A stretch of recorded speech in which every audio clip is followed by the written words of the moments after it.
Záhorácka fazuľová, najlepšia polievka na svete, tak ako ju naša babka varila. Sýta a voňavá, s domácimi slížami, ktorých treba urobiť viac, aby ostalo aj na sladko ako dezert. Fazuľu namočíme cez noc do studenej vody a na druhý deň scedenú dáme variť asi do 2 litrov vody alebo vývaru. Pridáme nakrájaný petršľan, pór a mrkvu, tiež zemiaky nakrájané na väčšie kocky a všetko spolu s klobásou a údeným mäsom varíme do mäka. Medzi tým pripravíme slíže z múky, vajec, vody a štipky soli. Urobíme cestičko. Vodu pridávame postupne, rukami vypracujeme cesto, ktoré musí byť tvrdé, ale netráca.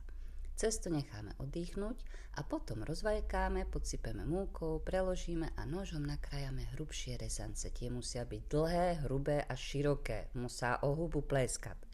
Varíme ich vo vriacej osolenej vode, potom scedíme a pomaslujeme. Na dokončenie polievky pripravíme z masti a múky záprašku. Ešte do horúcej záprašky pridáme prevoňať pretlačený cesnak, nasekané bylinky a mletú červenú papriku. Za stáleho miešania rozriedíme záprašku vodou a prilejeme do vriacej polievky. Premiešame a asi 15 minút prevaríme. Na úplný záver polievku dochutíme podľa potreby soľou, čiernym korením a niekto pridá do taniera aj trochu octu pre chuť. Tak mi napíšte, ako ju máte radi vy. Celý recept na mojom webe a v kuchárke Bon Vivani.